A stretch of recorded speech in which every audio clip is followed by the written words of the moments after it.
Hello everyone. আমরা যে কোনো কিছু সার্চ করার জন্য কোথায় চলে যাই বলুন তো? গুগলে। গুগল হচ্ছে আমাদের যে কোনো কিছু সার্চ করার একটা প্রধান মাধ্যম বলতে পারেন। সো আমরা এখন গুগলের মধ্যে যে আরো একটা বিষয় আছে, আর একটা চমক আছে সেটা আপনাদের সাথে শেয়ার করব। তো আমরা গুগলে সার্চ করার ক্ষেত্রে কি করি? সাধারণত যে গুগলটাকে ওপেন করি, ওপেন করে এখানে লিখে দেই, যেটা আমি সার্চ করতে চাই সেটা লিখে দেই। লাইক আমি সার্চ করতে চাচ্ছি বাংলাদেশ ইনকাম ট্যাক্স। এই যে আমি বাংলাদেশ ইনকাম ট্যাক্স লিখে সার্চ করছি দেখেন। এখানে সার্চ করার সাথে সাথে বাংলাদেশ ইনকাম ট্যাক্স রিলেটেড যত কিছু আছে সবই কিন্তু এখানে চলে আসছে। আমরা কোনটা নিব? আমি একটার মধ্যে ক্লিক করে দিচ্ছি। এটার মধ্যে ক্লিক করার পর দেখেন এখানে অনেক ডাটা চলে আসছে। আসলে এরকম করে খোঁজা কিন্তু অনেক প্যারাদায়ক। আপনি যা চাচ্ছেন সেটা কিন্তু স্পেসিফিক নাও পেতে পারেন।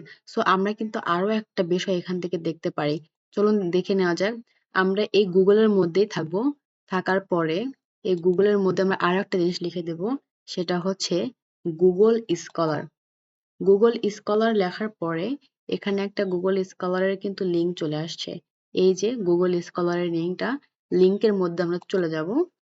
যাওয়ার পর এই যে গুগল স্কলারের একটা ইন্টারফেস এখানে চলে আসছে।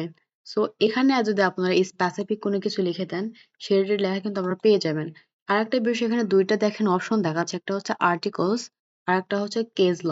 আপনারা কি রিলেটেড ইনফরমেশন চাচ্ছেন, আর্টিকলস নাকি কেস রিলেটেড? সো লাইক আমি আর্টিকলস রিলেটেড কোনো ইনফরমেশন চাচ্ছি। সো আমি এখানে লিখে দিচ্ছি বাংলাদেশ ইনকাম ট্যাক্স, অর্থাৎ আমি বাংলাদেশ ইনকাম ট্যাক্স রিলেটেড কোনো আর্টিকেল চাচ্ছি। তখন আমি লিখে দেওয়ার সাথে সাথে দেখেন এখানে বাংলাদেশ ইনকাম ট্যাক্স রেটের যতগুলো আর্টিকেল আছে সবগুলা কিন্তু যে পিডিএফ আকারে এখানে চলে আসছে, এই যে পিডিএফ আকারে এখানে চলে আসছে। সো আমি এখানে এক থেকে একটা ওপেন করে দেখছি। এটার লাইক আমি এটার মধ্যে একটা ওপেন করছি। ওপেন করার পর দেখি কি আসে এখানে।